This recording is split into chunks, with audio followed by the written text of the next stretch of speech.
Hey everybody, this is Jared with Films for Action and a soundtrack to the Revolution project. I'm very excited to be here tonight with Mike Love. He's here in Baltimore to play a show for us at the 8x10. Great to have you here, Mike. Thanks, man. Thanks for having me. Absolutely. So I wanted to start with the basics. Who is Mike Love? Where are you from? How long have you been playing music? And what artist inspired you?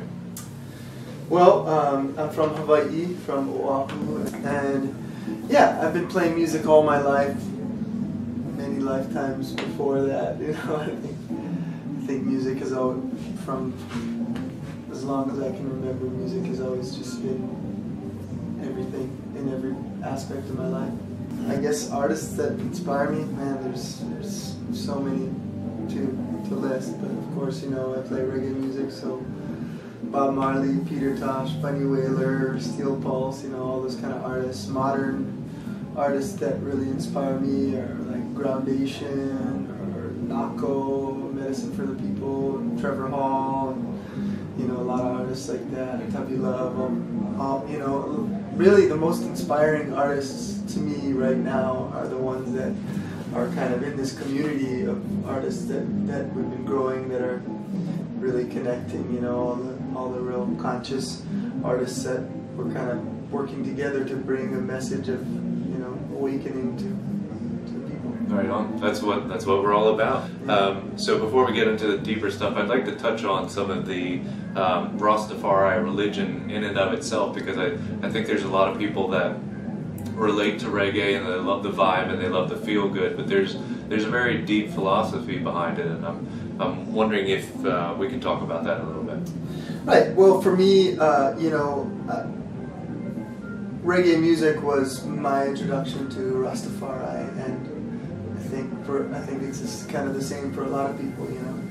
And I think the thing that attracts me to it is, you know, I view it as more of a spirituality than a religion, just because, you know, I think religions are kind of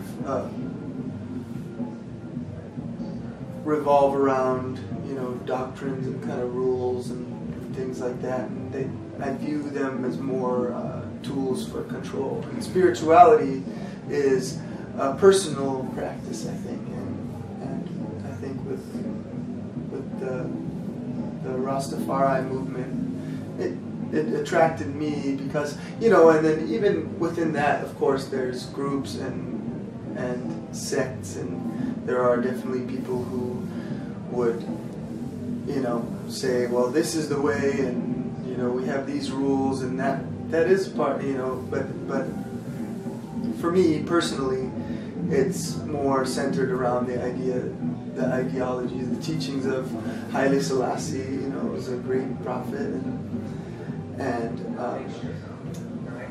you know, and the idea of oneness, the idea of being connected with everyone, and the idea of thinking for yourself and not following the ideas that the control of society is kind of trying to move forward. So you were talking about the oneness associated with Rastafari, and that oneness even translated into the language that you guys use, and you use some of that language in your music. So I'm wondering if you can give us a definition of a couple of words. Sure. So for starters, we'll start easy. Irie. Well, Irie is like a state of positivity, of kind of the higher heights of your just state of being. So Irie is just basically happy, positive, in a good mood. It's all good. Yeah. All right. How about Zion and Babylon? And can you contrast the two? Well, I mean, Babylon is, you know, it's your basic foundation definition. You know, Babylon is the system of control that seeks to promote negativity and promote control, and you know, gets us involved in wars, you know, for money and power and greed. Zion is that state of oneness, that place where we are one, where only love exists. So working away from Babylon and towards Zion. Yeah, right, exactly. That you separating yourself from that selfishness, the ego that goes along with the greed and the power and the money and all of that, you know, and realizing that all of that is just really meaningless in the grand scheme of things. All right, my favorite, I and I. I and I. Well, I and I is like you and me, but rather than separate us as you and me, it's I and I, because we are all one I. So it's that idea that we're all one spirit. I love it. All right, overstand. Overstand is in reggae music and Rastafari culture, we look at a lot of the words within the English language, which have these kind of alternate meanings when you break them down. So a word like understand, to be under something is to be oppressed by it. So to overstand something is to be on top of it, to truly grasp and see it from a bird's eye view. So it's basically the same meaning as we understand in the English language, but you change it to overstand because it has a more positive vibration. Sure.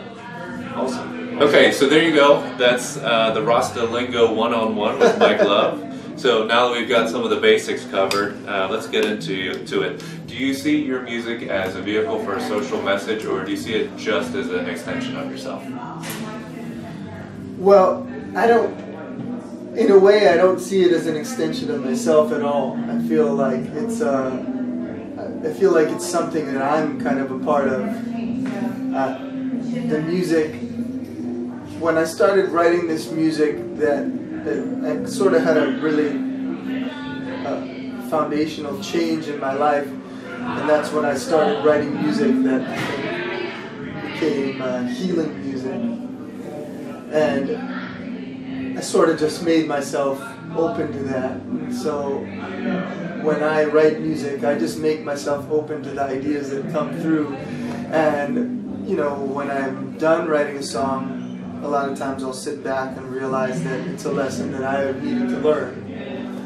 And so I think in that way it resonates with a lot of people because it is something that just flows through me. And so I think, yeah, it is a lot of times about social change, but it's a lot of times about personal change too. And I think that two are really intertwined, because to change things socially on a massive level, you know, first you have to start with that change within yourself, because I think the best way to change anything is to lead by example, you know.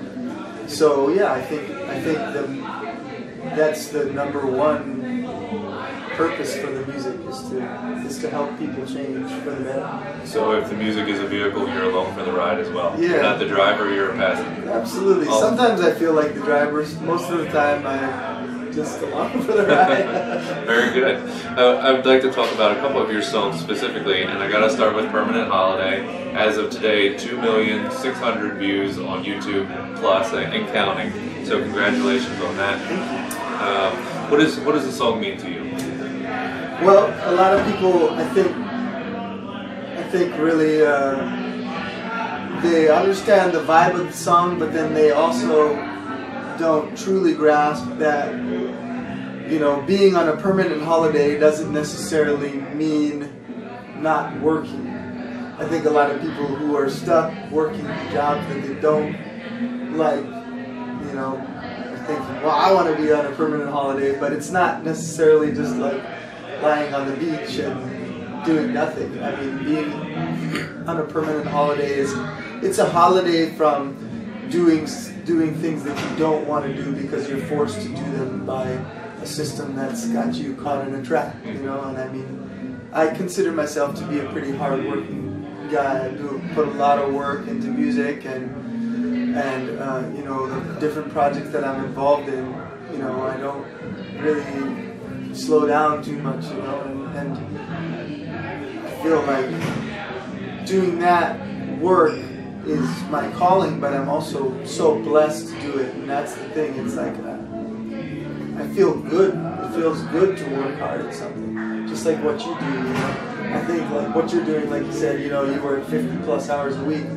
but you're on a permanent holiday because you're doing what you want to do. You're not doing, you know, you're not working at a gas station or like stuck in a cubicle because you have to pay your rent and you got to pay your bills. It's like you're doing something that helps people and is fulfilling. So, you know, I think that's really where we all need to be, and that's the holiday that I'm talking about. Is that idea that, you know, we can break away from the chains of oppression and you know, I don't know how many people really view that as oppression, but I definitely think that working a full-time job that drains away your life energy for doing something that you don't believe in is oppression. Yeah. Slavery, and you know, it's a system. It's really a system of slavery, and the trick of it is that most people don't really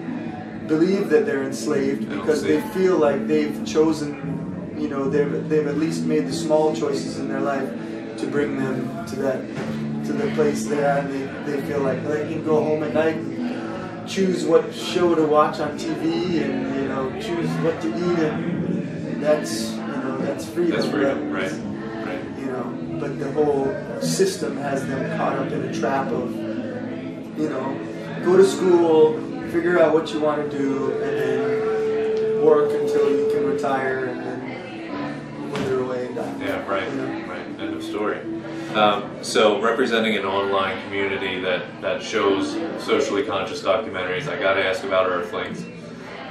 When you saw it, what resonated with you so much that you dedicated a song to it? Well, you know, me and my wife are both vegan, and we watched the movie because, you know, obviously we already had a firm belief in the vegan lifestyle. And when we watched it, it was just like, so, you know, it's like you've seen all of those videos before, and it's like, you know, all that stuff goes on, but just the way that it was put together in that movie really impacted me. The next song I wanted to talk about is No More War. Pretty straightforward, but you've got some nuance built into the song that I'm hoping you can talk about a little bit.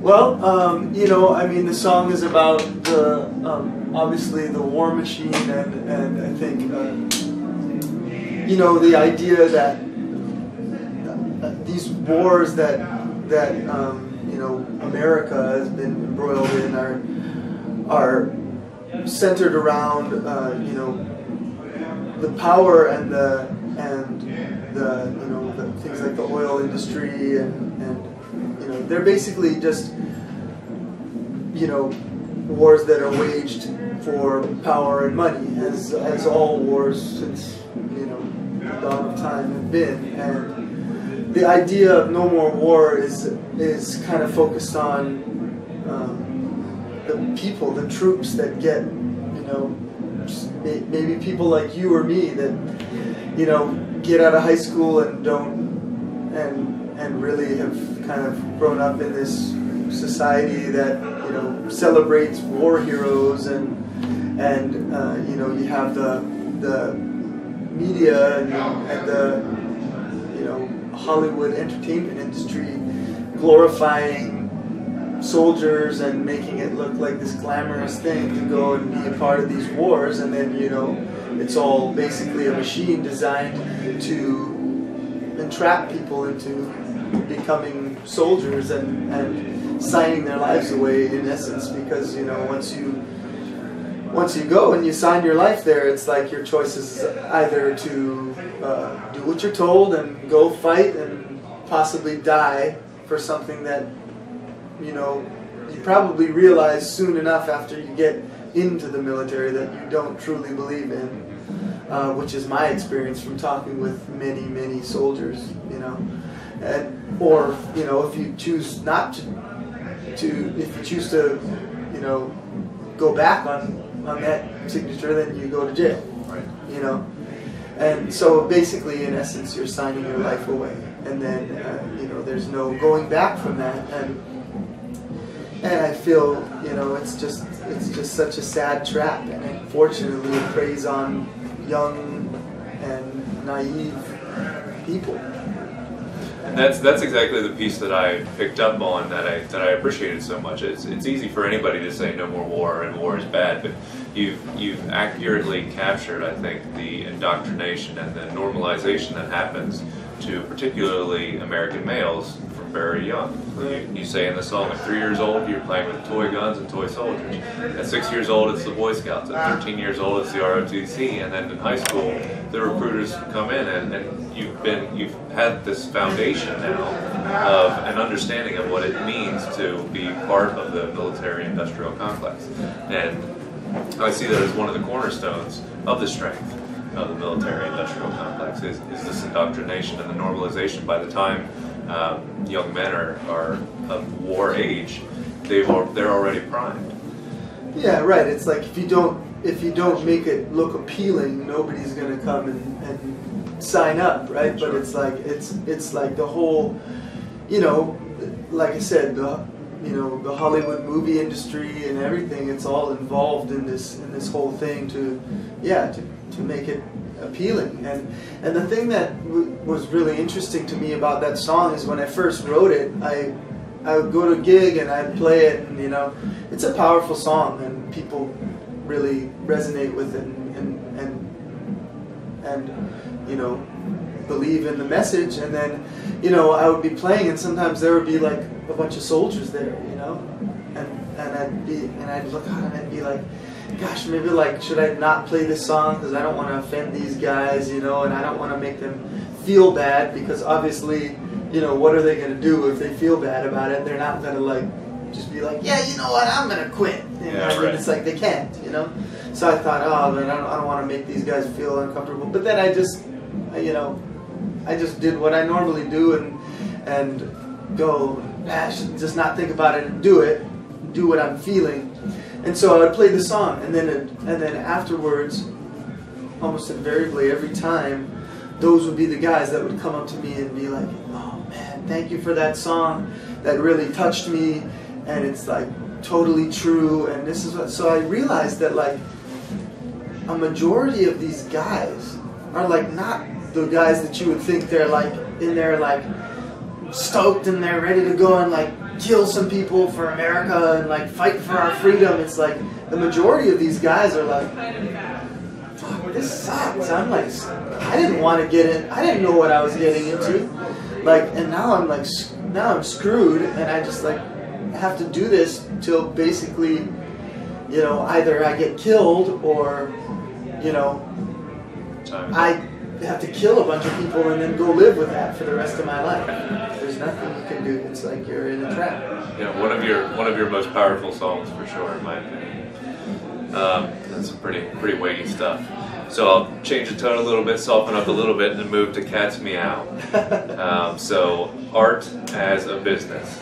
And you talk about, it seems like this song is targeted pretty squarely at the record label industry. I'm wondering if you feel like the model is changing, like the production and the distribution of music nowadays is fundamentally changed from where it was 30 years ago. Yeah, I mean, it's like on its head, really. I mean, I'm a perfect example of somebody who's never spent any money on any kind of advertising or promotion or anything of my album, you know, and I'm successful, you know, and I've been successful for a long time, and it's due to things like, you know, primarily things like YouTube, which is like something that's totally free advertising, you know, and it's a way for people to hear your music, and not only that, but see you perform live, and you know, see live videos of you, see how people react to. I think a lot of times people don't even they're almost afraid to let themselves be into something unless like somebody tells them, hey, check this out, and then they can look on YouTube and be like, hey, this is cool, I think I like this, and then they can scroll down and see people saying, this guy is the best musician in the world, or this is blowing my mind, or this touched me and made me cry, or and then they're like, wow, okay, all right, I do like this, Right. and it's like, it's that same kind of thing where like, when you're playing live and you're with a crowd of people and a bunch of people are enjoying it, and like, you might, one person gets up and starts dancing, and then everybody else starts dancing because it's like, okay, cool, it's cool to dance. And I think that something like that is cool because it can just show that to somebody rather than, even just, I think people less and less like believe what they hear on the radio. Like me, I can't listen to the radio because I turn it on and it's just all bullshit. Like I never hear any single thing that I like. Right. And I'm just like, but this is what the record industry is now. It's not real music.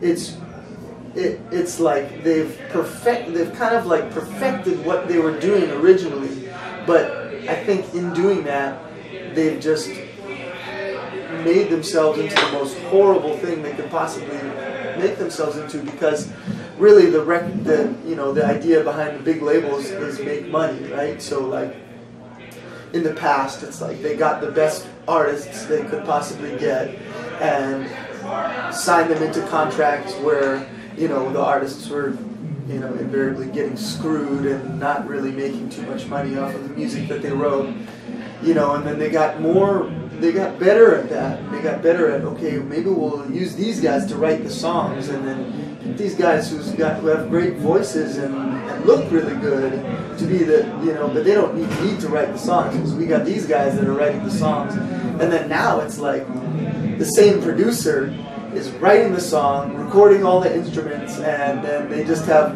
whoever's going to be the next big thing. And now you have the songs on the radio that are like, I hear these songs, and then, I have kids, so I see my kids, and, they listen to this song, and I'm like, and then all the kids in school are listening to it, and like, they're the ones that are, vulnerable to this kind of stuff. And, but it's funny because I'm like, I know already, it's like, okay, they're going to listen to this song for a week, and then nobody's ever going to remember this song ever again.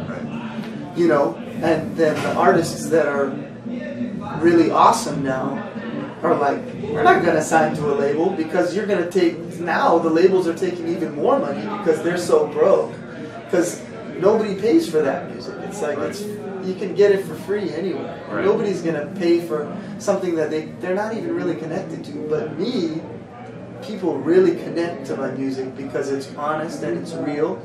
And so people, when I'm like selling a CD to somebody, and I'm like, okay, it's $10 and there's they, rather than saying like, oh, well, I could just go and rip it off of a torrent for free, they're going, oh, it's $10, well, here's 20. Right. Right. Keep it, or here's $50. Like, I love your music, I just want to support you. Right. So it's like, it's pretty amazing because people really want to support real music that's honest and true. And I think the record labels have got it that they're getting screwed because nobody cares about supporting, artists like a band. Yeah. Yeah, and when you manage art like an algorithm, it highlights the truly genuine voices in the industry. So it's almost like it works in the favor. Like you said, it's working against themselves, and the machine is starting to deconstruct itself. Right. And by highlighting truly unique artists with a unique voice. Yeah, it's like, and there's like a division there too, where it wasn't so clear before. It's like now there's a division. It's either you're like, corporate pop, auto-tune, quantized, no real instrument kind of music, or your real organic music. So there you have it. There's a snapshot of what it's like to listen to a Mike Love album, the messages you're going to hear: stewardship of the earth, artistic integrity, pacifism, animal rights, and liberation of wage slaves. And that's a pretty hefty lift you've got going on there. So good for you. I like to talk about the things that are real, and I think that's what music should always be about. Music has, throughout the history of time, it's been the voice of revolution, and revolution has been led through art and music, you know.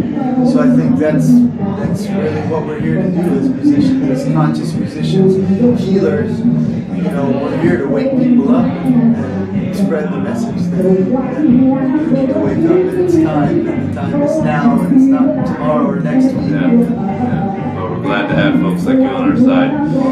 So, if the entire world was to watch this video, what would be the single message that you would most want them to hear?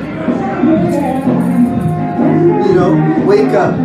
It is time. It's time now to make a change. It's a crucial time that we're living in. If we don't make a change now, it may be too late to save the planet, our whole entire race, every living species on this planet. It may be too late. You know, we're in a snowball right now, and we need to stop that. And I think that the main thing I always try to remind myself and try to tell people is that a lot of people have the mentality that I'm just one person, what can I do? It's, you know, I can't do anything to stop this. It's a real helpless kind of mentality. But the thing that I like to say is that there really is only one person, and if you don't do something, then nobody will. And if everybody realized that they are the only person that can make a difference, then we would have no problems. And that's really what we need to realize, is that it's within all of ourselves to make a difference, and it has to start within yourself. And you can't just talk about it, and you can't just, you know, say, well, this is what we have to do, or this is what's going on. It's like you have to make a change within yourself, and you have to be an example for others. And when you do that, you radiate that out, and others will follow. Be the change. Yeah. So in Cat's Meow, you have the lyrics, all these records will rot and decay, and only the vibrations will remain.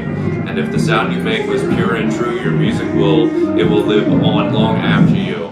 Mike, I'd like to thank you for making music that is pure and true, and I do believe it will live on after you. Thank you so much for your time tonight. It's been great talking to you. All right, so for Jarrett and Mike Love, thank you. Have a good night. Much love.